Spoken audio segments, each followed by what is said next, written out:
대림절 세 번째 시간으로 기다린다는 것이라는 제목으로 하나님 말씀 나누겠습니다. 일본 춘추 전국 시대에 천하를 주름잡았던 세 인물이 있었습니다. 오다 노부다가, 도요토미 히데요시, 도쿠가와 이에야스. 어느 날 현자가 이 세 사람에게 울지 않는 앵무새를 보여주며 물었답니다. 자네들은 이 울지 않는 앵무새를 어떻게 할 것인가? 먼저 오다가 말합니다. 울지 않거든 죽여버리겠습니다. 쓸모없기 때문입니다. 다음으로 도요토미가 말했다고 합니다. 울지 않거든 울게 만들겠습니다. 어떻게 해서든 제가 울게 만들지요. 마지막으로 도쿠가와가 말합니다. 저는 울 때까지 기다리겠습니다. 그때 현자가 마지막으로 대답한 도쿠가와에게 이렇게 말했다고 합니다. 내가 언젠가는 천하를 통일할 것이다. 그렇게 말하고 이 현자가 도쿠가와 이에야스에게 절을 했다라는 이야기입니다. 실력은 셋 다 비슷했지만 결국 인내의 차이였습니다. 인내가 인물을 만들었다라는 일화입니다. 삶에서 기다림의 자세는 대단히 중요합니다. 그것은 삶이 기다림의 연속이기 때문입니다. 여러분, 모든 사람들 그냥 태어납니까? 그렇지 않죠. 엄마 뱃속에서 몇 달? 10달 동안 있다가 태어나죠. 시작부터 인내를 배우는 것입니다. 그렇게 시작된 우리 인생 매일 기다림의 연속 아닙니까? 출근하기 위해서 버스 기다리고 지하철 기다리고 택시 기다립니다. 시험을 기다리고 시험을 보고 결과를 기다립니다. 병원에 갔다가 병원 결과를 기다리고 사람을 기다리고 좋아하는 계절을 기다리고 참 기다리는 시간이 많습니다. 윌리엄 말스톤이라는 심리학 박사가 있습니다. 3,000명을 상대로 설문조사를 했습니다. 질문이 이랬습니다. 사는 목적이 무엇입니까? 그런데 응답한 사람의 94%가 내용은 조금 다르지만 기다림이라는 항목에 체크했다라는 것입니다. 군대에 있을 때입니다. 제가 공군 헌병으로 3년을 복무했습니다. 저는 교도 헌병이었는데 그때 동기 중에 군견 헌병이 있었습니다. 그 친구에게 들었습니다. 잠자는 강아지를 깨우지 말라. 재밌지 않습니까? 잠자는 사자를 깨우지 말라는 말은 들어봤어도 잠자는 강아지를 깨우지 말래요. 강아지들이 잠을 많이 잡니다. 하루 평균 17시간에서 20시간 이상을 잠자죠. 거의 하루 종일 잠만 잡니다. 강아지들. 그래서 이 친구는 헌병인데 하는 일이 강아지 재우는 일이었습니다. 군대에서 3년 동안 개 재웠습니다. 개 재웠습니다. 제대할 때는 개 박사가 됐습니다. 아침부터 하루 종일 강아지 재우고 먹이고 똥 쎄우고 또 재우고. 그런데 그 친구가 인상 깊은 말을 합니다. 어린 강아지에게 잠은 보약이랍니다. 이 잠은 헛된 잠이 아니라 면역력을 기르는 시간이래요. 그래서 그렇게 푹 잔 강아지가 나중에 진정한 군견이 된다라는 거예요. 그래서 기다려 줘야 한다라는 거예요. 사랑하는 여러분, 이처럼 모든 일에 기다림이, 인내가 중요합니다. 신앙도 그렇습니다. 신앙이 뭡니까? 신앙 좋다고 하는 사람들의 특징이 뭡니까? 변함이 없죠. 인내가 있죠. 기다림이 있어요.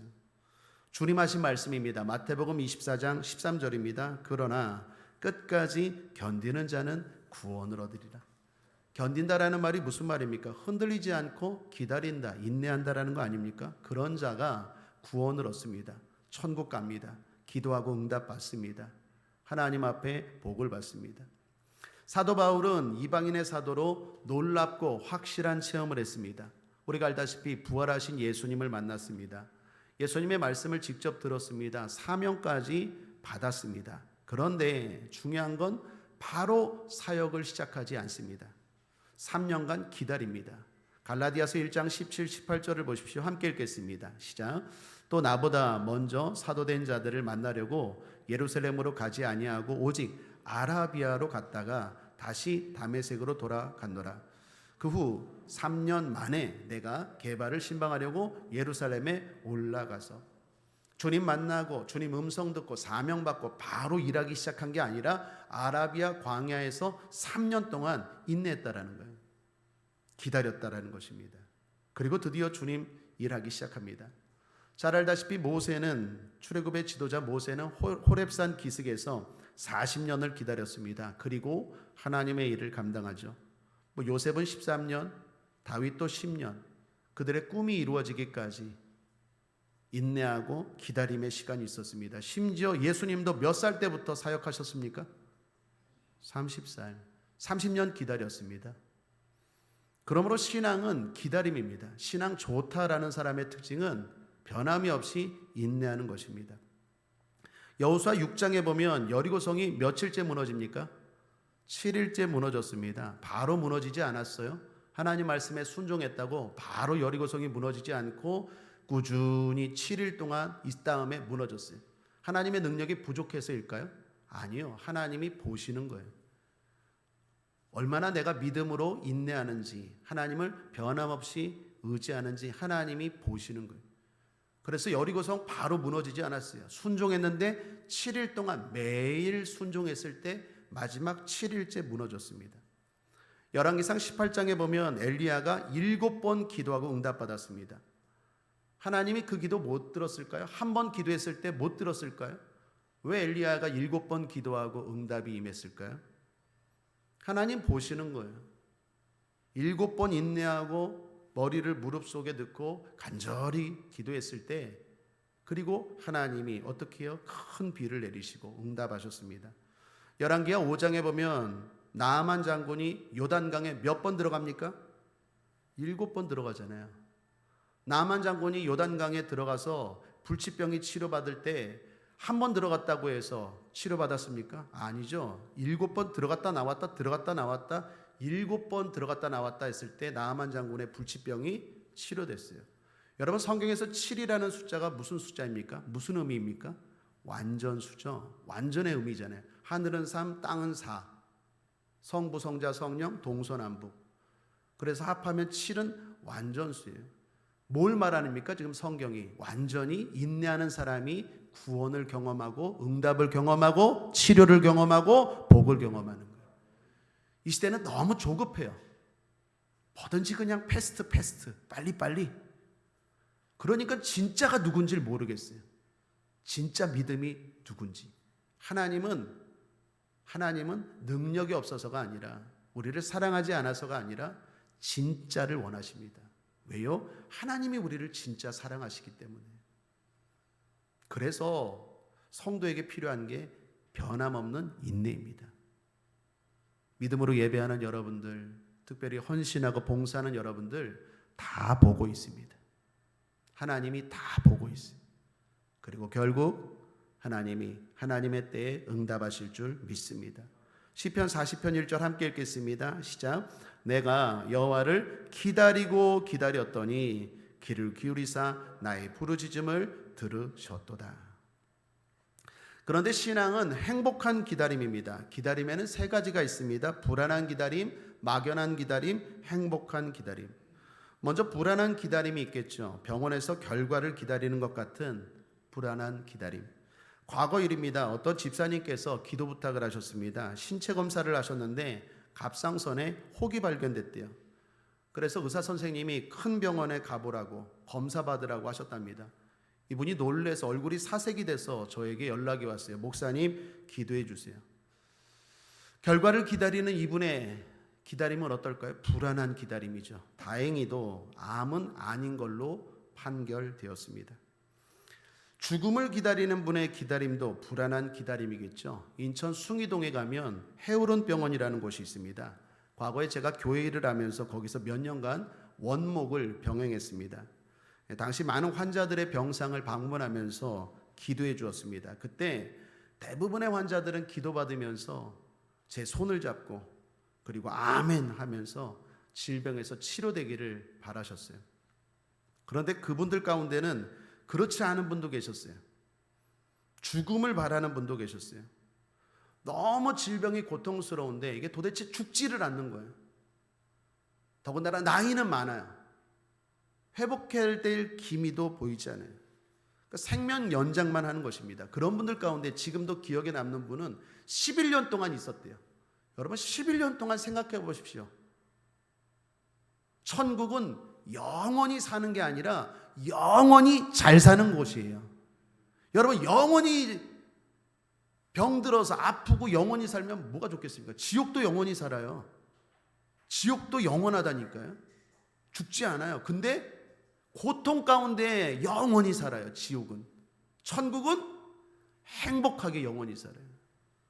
이분은 제가 기도해 줄 때마다 이렇게 부탁했어요. 목사님, 제발 하나님에게 저 좀 데려가 달라고 했어요.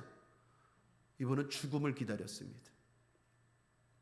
또 다른 죽음을 기다린 분도 계시죠. 바로 사형수 분들입니다. 또 제 과거인데, 과거에 섬기던 교회에서 교정선교회 지도 목사를 한 적이 있습니다.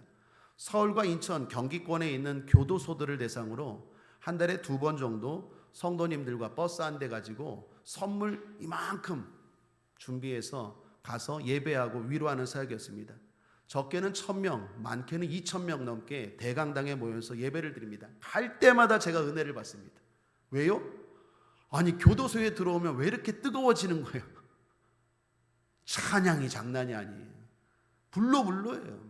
물론 개 중에는 장난하는 분도 있지만 대부분이 진실되게 하나님을 찬양하고 참회하고 회개하고 그렇습니다. 뜨겁게 예배드리고 선물 나눠주고, 혹시 기도받기를 원하시는 분들, 상담하기 원하는 분들은 잠깐 따로 이쪽에 쓰세요 하면 교도관과 함께 그분들이 이쪽에 쓰셔서 저에게 기도도 받았습니다. 대부분 바라는 게 뭐냐? 출소, 그리고 밖에 있는 자녀들, 뭐 이런 소원들을 했어요. 그런데 그 중에는 그렇지 않은 분도 계셨습니다. 누굴까요? 사형수 분들, 빨간 딱지. 이런 분들은 죽음을 기다립니다. 언제 죽을지 모른대요. 단지 직감은 알 수 있대요. 죽기 전날 반찬이 그렇게 잘 나온대요. 밥이 잘 나온대요. 그러면 순간 두려움과 공포에 쌓인대요. 그분을 위해서 기도해 주면서 이분의 기다림은 어떤 기다림일까요? 불안한 기다림, 두려운 기다림입니다. 이런 기다림과는 달리 막연한 기다림도 있습니다. 함흥차사라는 말이 있죠. 가고 오지 않는 사람에 대하여 쓰는 말입니다. 유래가 이렇습니다. 조선을 세운 태조 이성계 셋째 아들이라고 하죠. 태종 이방원, 그 사람과 관련된 일화입니다. 태종은 태조 이성계가 나라를 세울 때 가장 크게 공을 세웠다고 합니다. 그런데 태조 이성계는 이 태종 이방원이 마음에 들지 않았어요. 2번이나 왕자의 난을 벌렸고 또 야욕이 많았어요. 그래서 이성계가 장남인 정종에게 왕위를 물려주고 함흥으로 그냥 가버렸습니다. 그런데 거기에 불복하여 이 이방원이 형들을 죽이고 왕을 뺐죠. 근데 문제는 뭡니까? 정당성. 여러분, 지금도 그렇지만 조선 사회는 명분이 중요하잖아요. 내가 왕은 실제로 되었지만 명분을 얻어야 되잖아요. 그래서 사신들을 아버지가 있는 이성계가 있는 함흥으로 보내는 거예요. 함흥으로. 아버지 좀 와서 내가 이렇게 왕 됐는데 그래도 인정해 주십시오. 근데 사신을 보내면 오지를 않는 거예요. 왜요? 이성계가 죽이거나 아니면 그들을 가두거나 잡아두거나. 거기서 유래된 말이라고 하죠. 함흥차사. 가면 오지 않는. 이런 기다림도 있습니다. 막연한 기다림. 과연 올까? 과연 내가 이렇게 하는 게 좋은 일들이 일어날까? 막연한 기다림입니다. 자, 마지막 기다림, 우리의 기다림, 성도의 기다림은 어떤 기다림일까요? 행복한 기다림입니다. 우리의 기다림은 확실하고 복된 기다림입니다. 기도하며 기다리면 응답됩니다. 말씀대로 살고 기다리면 좋은 일이 일어납니다. 하나님 공짜가 없으십니다. 무엇보다도 주님 다시 오십니다. 믿습니까? 사도행전 1장 11절을 보십시오. 가로되 갈릴리 사람들아 어찌하여서 하늘을 쳐다보느냐? 너희 가운데서 하늘로 올라가신 이 예수는 하늘로 가심을 본 그대로 오시리라. 할렐루야. 주님 그대로 오십니다. 그냥 오시는 게 아닙니다. 주님이 직접 하셨 말씀입니다. 요한계시록 22장 12절 상반절에 보라 내가 속히 오리니 내가 줄 상이 내게 있어. 상 들고 오십니다. 선물 들고 오십니다. 우리 각 사람에게 줄 상을 가지고 오십니다. 우리의 기다림은 그래서 행복한 기다림인 줄 믿습니다. 오늘은 대림절 셋째 주일입니다. 여러분 알다시피 대림절은 성탄절 4주간입니다. 대림절은 모두 주님을 기다리는 기간입니다. 그런데 각 주마다 강조점이 조금씩 다릅니다. 첫째 주 대림절은 기다리되 깨어있음에 포커스가 있습니다. 둘째 주 대림절은 기다리되 회개의 포커스가 있습니다. 자, 셋째 주 대림절은 기다리되 뭐에 강조점이 있을까요? 기쁨입니다. 기쁨. 그래서 대림절 기간 중 셋째 주일은 기다림과 관련된 말씀 중에서도 주로 기쁨의 말씀을 묵상합니다. 여러분, 유인물 마지막에 셋째 주 묵상할 말씀들 제가 기록해 놓았는데 이번 주 꼭 그 말씀들을 묵상하고 읽으시면서 주님을 기쁨으로 기다리는 한 주간 꼭 되시기를 주님의 이름으로 축복합니다. 그래서 셋째 주일을, 대림절 셋째 주일을 옛날 교회 시대 때는 기뻐하여라 주일이라고 해서 가우데테 주일로 부르기도 했습니다. 실제로요, 로마 교회에서는요, 이 대림절 셋째 주일에는 참회를 뜻하는 보라색 사제복을 벗고 붉은색 옷으로 갈아입고 미사를 집례한다고 합니다. 저는 카톨릭 천주교 한 번도 가본 적이 없습니다. 카톨릭은 뭐 이런 의식들이 많죠. 그리고 사제들이 뭐 옷들을 많이 이런 거 입죠. 카톨릭 가보신 분들, 천주교 가신 분들 아마 오늘 카톨릭에서는 사제들이, 신부님들이 참회를 뜻하는 보라색 옷 안 입고 붉은색으로 갈아입고 아마 오늘 집례 예배를, 미사를 드릴 것입니다. 그것은 대림절 셋째 주일이 기다리되 기쁨의 강조점이 있기 때문입니다. 그러므로 사랑하는 여러분, 대림절 셋째 주일을 맞이하여서 옷은 그렇게 안 입을지라도 우리 모두 기쁨으로 주님을 기다릴 수 있는 저와 여러분 되기를 주님의 이름으로 축복합니다. 그렇다면 성도가 기쁨으로 기다린다는 것은 구체적으로 어떤 의미일까요? 좀 더 말씀을 통해서 살펴보겠습니다. 첫째, 하늘에 소망을 두고 쌓는 것입니다. 한번 따라할까요? 하늘 부자가 됩시다. 오늘 본문의 시작은 재림에 대한 말씀인데 그러므로라고 시작합니다. 7절을 보십시오.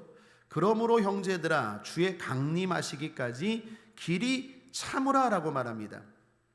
주님 다시 오실 때까지 참으라라고 말합니다. 그런데 그러므로라고 시작합니다. 그 말은 무슨 말입니까? 앞의 내용과 연관됐다라는 얘기죠. 앞에 1절부터 6절까지의 말씀이 무슨 내용인지 보십시오. 1절을 보십시오. 함께 읽겠습니다. 시작. 들으라 부한 자들아 너에게 임할 고생을 인하여 울고 통곡하라. 무서운 경고의 말씀입니다.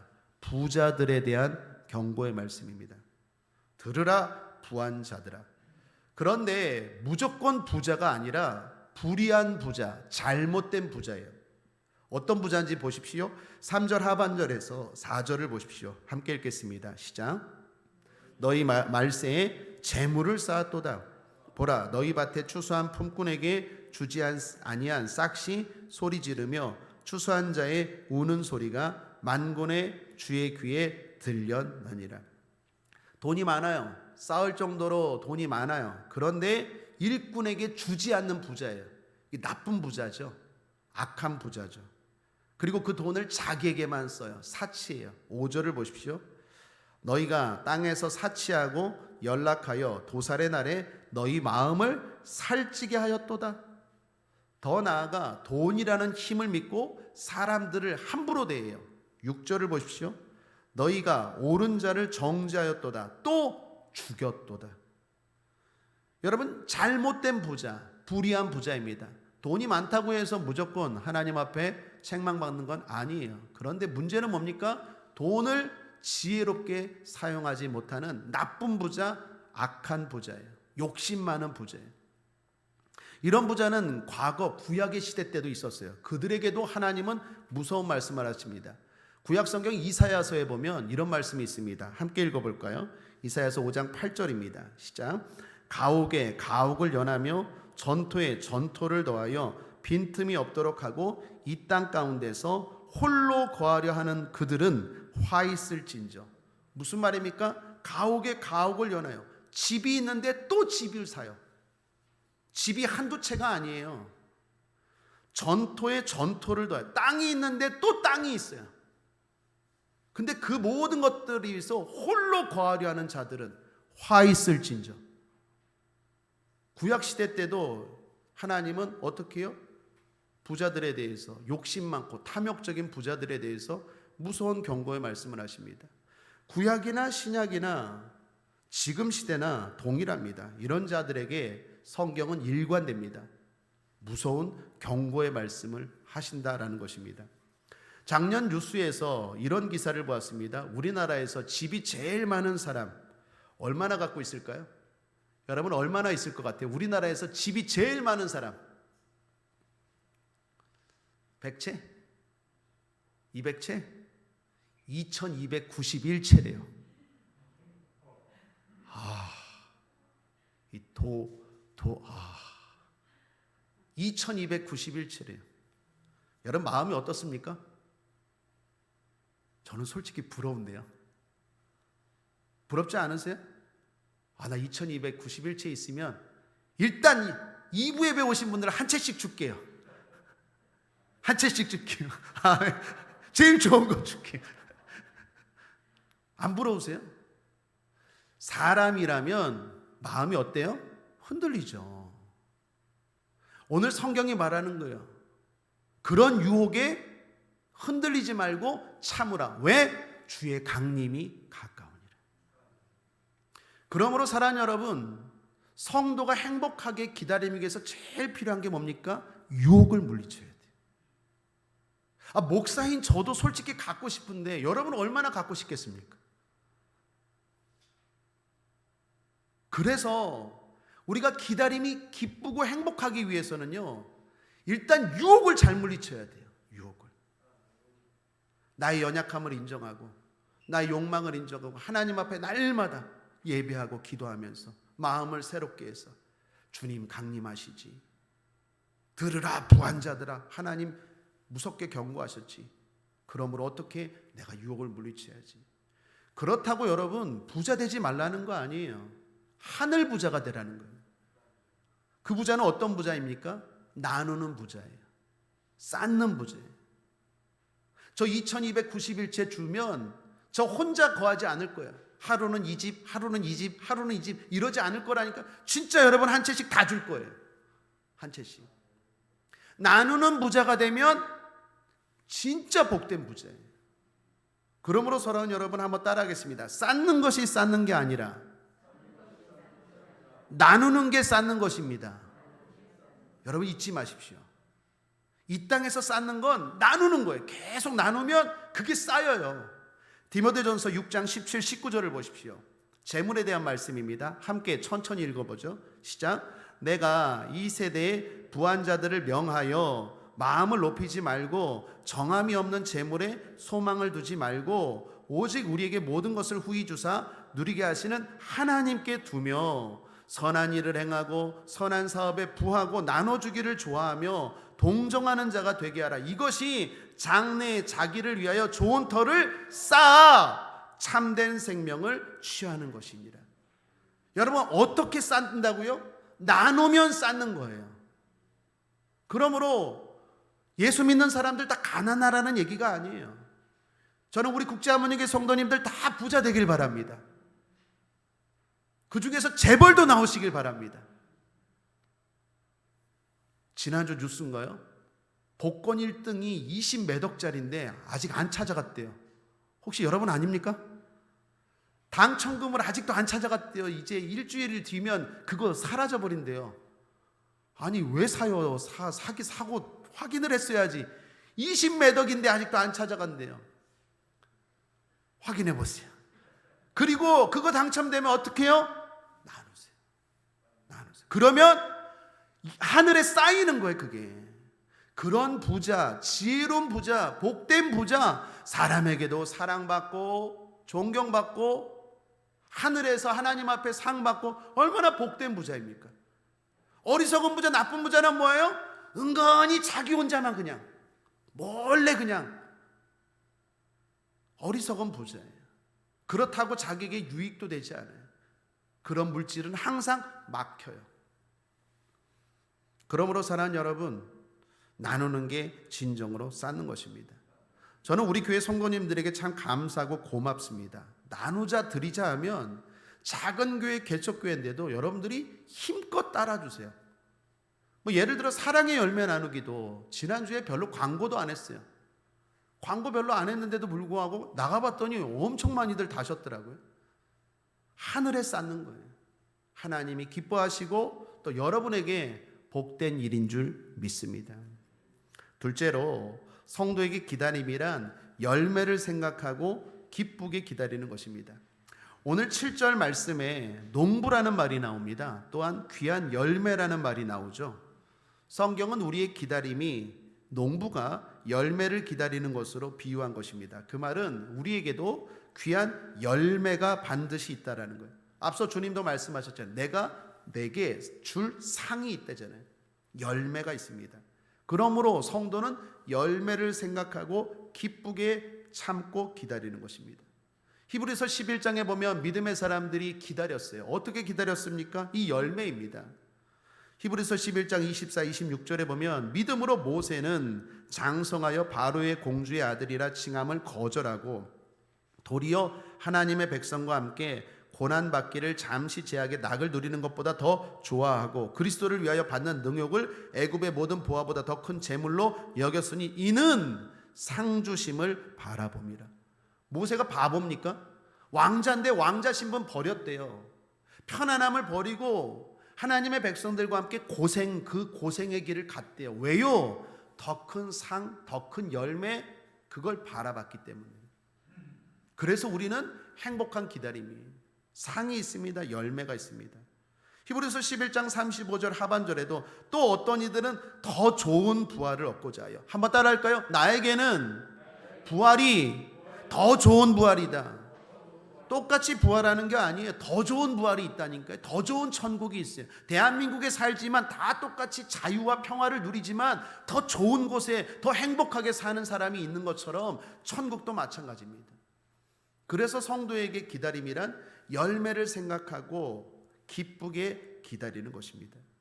제가 전도한 친구가 있습니다. 중학교 때 동창이었는데 이 친구를 아주 우연히 만났습니다. 성인이 되어서 만났는데 국회 쪽에서 만났습니다. 저는 목사가 되었고 성도님을 모시고 기독교 행사를 하러 갔는데 그 친구는 경찰 간부가 되었더라고요. 그래서 거기서 질서 유지를 하고 있어요. 그래서 갑자기 가고 있는데 누가 영진아 그러더라고요. 누가 감히 나를 영진아 불러. 내가 목사 되고 나서 나보다 나이 많은 장로님도 저보고 영진아 그러진 않거든요.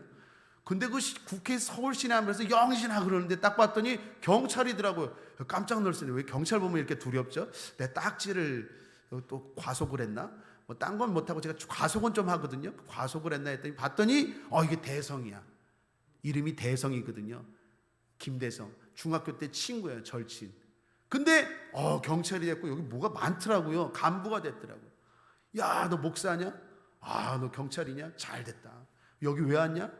여기 기독교 행사가 있어서 왔다. 끝나고 술 한잔 하지. 내가 목사라니까 임마. 이거 반갑다고. 그러더니 우리 성도님들 보고 네 쫄병이냐 그러더라고요. 쫄병은 임마 내가 모시는 성도님이지. 근데 내 쫄병이라고 그러면서 경찰들 쫙 있더라고요. 나중에 연락이 됐어요. 행사 끝나고 얘기를 나눴더니 삶이 기구예요. 빚종은 개살구예요. 겉으로만 경찰 간부지 얘기를 들어봤더니 벌써 한 3년 전에 이혼했고 자식은 엄마가 데리고 갔고 알코올 거의 중독 수준. 그러면서 나보고 말해, 영진아 죽고 싶다. 삶이 재미가 없어. 애들도 다 엄마만 하고 엄마 쪽으로 줘버렸어. 너 교회 다니냐? 그랬더니 교회 안 다닌대. 그래서 제가 전도했어요. 너 이렇게 살다가 죽어. 예수 믿어라.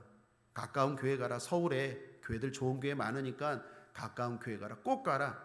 나중에 또 전화하고 확인했어요. 이 친구가 그래도 제가 옛날에 절친이어서 말을 좀 들었어요. 그래서 교회를 갔네. 가고 삶이 잡힌 거예요. 삶이 그냥 무질서한 거였어요. 무질서. 말 그대로 무질서. 건강도 거의 위험하고. 그런데 한 몇 년 전에 다시 전화가 왔어요. 무슨 통화를 하다가. 그러면서 하는 말이, 야 영진아 너 말 듣고 교회 가니까 좋더라. 좋은 말씀 듣고 뭔가 있는 것 같아. 그리고 죽음도 이제 두렵지 않고 좋은데 딱 하나, 야 재미가 없다. 야 재미가 없다. 교인들 재미가 없대요. 그래서 제가 그랬어요. 왜 재미가 없냐? 재미가 있지. 예배 드리는 거 재밌고 기도하는 거 재밌고 네가 성령을 안 받아서 근데 성령 받아봐라. 재밌다. 우리 집사님들, 우리 안수 집사님들 다 재밌어 한다. 그런데 근본적으로 어떻게 인생이 재미로만 사냐? 신앙의 제일 중요한 목적은 열매다. 이분들이 왜 예수를 믿는 줄 아냐? 재미가 있어서가 아니라 저 천국에 대한 확실한 상을 바라보고 견디는 거야. 참는 거야. 모든 일에 인내가 있지 않냐? 신앙에도 인내가 있어. 그러니까 인내해라. 천국이 있다. 사랑 여러분, 진리 아닙니까? 우리도 그렇지 않습니까? 신앙생활에 기쁨이 있지만 궁극적인 목적은 뭐죠? 천국입니다. 열매입니다. 그런데 그런 사람들에게 조심할 게 있습니다. 그게 바로 원망입니다. 서로 원망하지 않는 거예요. 기다림이 길어지다 보면 원망이 나오기 쉽습니다. 그런데 이 원망이 생각보다 심각합니다. 원망은 기다림을, 인내를 포기하게 만들기 때문입니다. 여러분, 함께 인내하다가 누가 원망해 보십시오. 그러면 아이 나도 안 할래. 이러기가 쉬워요. 그래서 부부 생활 함께하는 분들 가운데 조심할 것은 원망이에요. 성도님들끼리 함께 구역하는 모임에서 조심해야 될 건 원망이에요. 남성교회, 여성교회, 교회 모든 공동체가 제일 조심해야 될 게 뭡니까? 원망. 원망하는 순간 어떻게 해요? 아니 나도 안 해. 참았던 것들이 그냥 폭발하는 거예요. 원망이 심각합니다. 생각보다 심각해요. 그래서 주님이 덧붙인 거예요. 구절을 보십시오. 함께 읽겠습니다. 시작. 형제들아 서로 원망하지 말라. 그리하여야 심판을 면하리라. 보라 심판자가 문 밖에 서 계시니라. 이거 되게 겁주는 말씀 같아요. 문 밖에 서겠대요. 왜 그렇게 겁을 주는 말씀을 합니까? 그만큼 원망이 심각하다라는 거예요.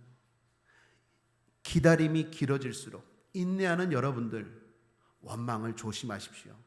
원망이 튀어나오려고 할 때마다 격려하십시오. 좋은 말을 하시고 긍정의 말을 하시고 희망의 말을 할 수 있게 되길 바랍니다. 경북 봉화 갱도에서 건진받은 광부분의 이야기를 들었습니다. 지난 8월이었죠. 우리나라 경북 봉화 갱도에서 매몰 사고가 일어났습니다. 그 일로 두 분의 광부분이 갇혔습니다. 그리고 무려 9일 만에 기적적으로 살아나셨습니다.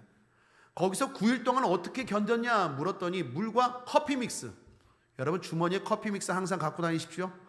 커피 믹스로 9일 동안 무려 190m 상상 가십니까? 63 빌딩이 지하로 갔다고 생각하시면 돼요. 거기 190m 지하 속에서 9일 동안 똑똑 떨어지는 물과 커피 믹스로 버텼대요.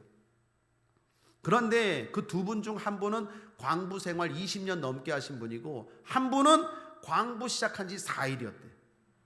4일 만에 들어갔는데 무너져서 죽음을 앞둔 거예요. 얼마나 두렵겠습니까? 그런데 이 불안하고 두려운 순간에 확실히 베테랑은 베테랑이요. 20년 넘는 분이 그 안에서 농담을 그렇게 했대요. 농담을. 그 안에 가면 전화가 있다니요. 전화, 지상과 연결되는 전화. 근데 무너졌으니까 전화도 안 되겠죠. 그런데 그 전화기를 들고 예를 들면 이런 농담을 했대요. 거기 식당이죠. 그 백숙 있죠. 그 전복 이거 올려갖고 아주 맛있게 녹도 넣고 펄펄 끓여놔 주세요. 아 언제 올라가냐고요? 금방 올라갈 거예요. 준비해놔 주세요. 이러고 전화 끊고 그 농담을 그렇게 했대요. 농담을. 왜요? 불안하잖아요.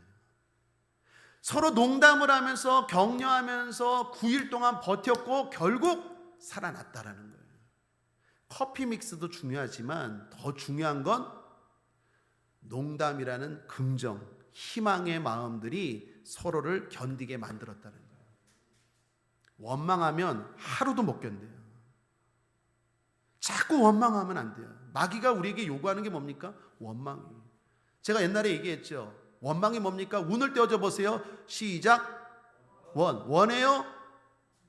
망하기를? 그게 원이에요.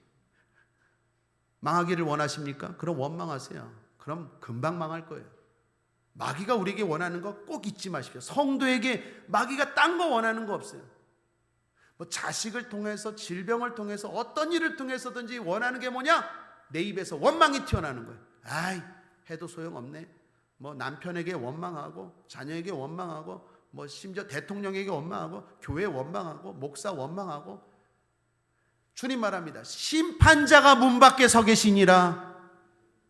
원망하는 순간 여러분 바로 앞에 심판자가 서 있다는 건 잊지 마시길 바랍니다. 긍정과 희망을 할 때 우리는 견딜 수 있다라는 것입니다. 그러므로 우리 옆 사람과 한번 인사하겠습니다. 좋은 선물이 오고 있습니다. 우리 좀만 견딥시다. 마지막 세 번째 나누겠습니다. 얼마 안 남았다는 생각으로 마음을 굳게 하는 것입니다. 8절입니다. 너희도 길이 참고 마음을 굳게 하라. 주의 강림이 가까우니라. 가까우니라. 이번 월드컵은 감동이 많았습니다. 그중 크게 두 가지가 제게는 감동이었습니다. 하나는 문구였죠. 응원 문구 가운데 이런 문구가 있습니다. 꺾이지 않는 마음. 중꺾마라고 하죠. 중요한 것은 꺾이지 않는 마음. 제가 금요철야 때 이 부분을 좀 여러분들과 나누었죠. 이 꺾이지 않는 마음이라는 문구가 선수들과 응원하는 국민들에게 큰 힘이 되었다라는 스토리였습니다. 또 하나는 오현규라는 선수입니다. 여러분, 이번 월드컵에 출전한 우리나라 국가대표 선수들은 총 26명이었는데 한 명이 더 갔습니다. 아십니까? 그래서 27명이 갔습니다. 그 27번째 선수가 오현규 선수입니다. 이 선수 왜 갔을까요? 손흥민 선수 때문입니다. 손흥민 선수가 다치지 않았습니까? 안아골절 부상 때문에 이 선수를 등록은 했지만, 피파에 등록을 했지만 과연 그 경기 당일까지 컨디션이 과연 뛸 수 있을까? 이런 불확실한 상황이었답니다. 그래서 혹시 몰라서 손흥민 선수가 못 뛰면 대체하기 위해서 수원의 공격수 22살의 젊은 친구 오현규라는 선수가 같이 갔다라는 거예요. 근데 여러분 알다시피 손흥민 선수 뛰었습니까? 안 뛰었습니까? 죽어라고 뛰더라고요. 이게 거의 뼈가 붙지도 않았는데 그냥 죽어라고 뛰더라고요. 막 헤딩도 하고 막 투혼을 발휘했죠. 전 경기를 다 뛰었어요. 그죠? 그러니까 이 오현규 선수는 그냥 가버린 거예요. 뭐 뛰지도 못하고 등번호도 없어요. 등번호도. 후보 선수도 아니에요. 등록도 못한 거예요. 그냥 벤치에 앉아 있었어요. 그런데 나머지 26명의 선수가 다 이 친구를 칭찬하더라고요. 특별히 귀국 인터뷰에서 손흥민 선수가 이 오현규라는 이름을 이야기하면서 대단히 띄워주고 칭찬하더라고요. 이유는 후보도 아니고 그리고 뛰지도 못하는데 스태프보다도 더 스태프처럼 굳은 일을 다 했다라는 거예요. 거기서 희망을 가지고 즐겁게 선수들 파트너도 돼주고 그리고 뭐 뭘 날르고 치우고 그런 걸 다 했다라는 거예요. 제가 이 오현규라는 선수 참 마음에 인상이 깊더라고요.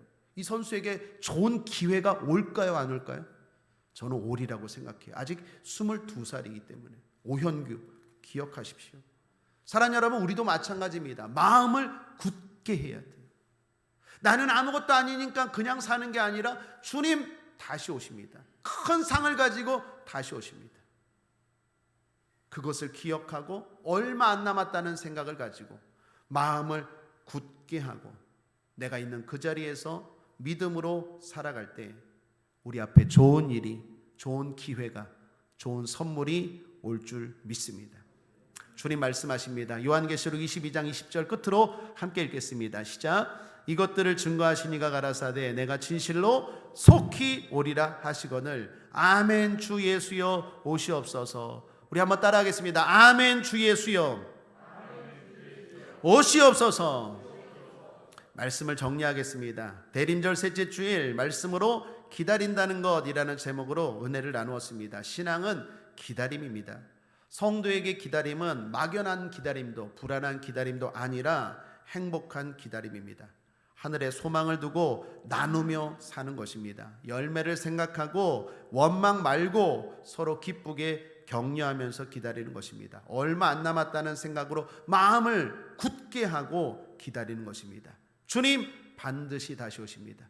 반드시 오셔서 귀한 선물, 귀한 상을 주실 것입니다. 그러므로 기다리며 삽시다. 예수 승님 기도하겠습니다. 좋으신 하나님 아버지, 우리의 기다림이 헛된 기다림이 아닌 줄 믿습니다. 잘 준비하고 믿음으로 살아서 주님 오셨을 때 모두가 기뻐하는 우리 모두가 되게 하여 주옵소서. 행복한 기다림이 될 수 있도록 성령님 우리의 마음과 생각을 붙잡아 주시고 우리의 삶을 축복하여 주옵소서. 감사드리며 예수님의 이름으로 축복하고 기도했습니다.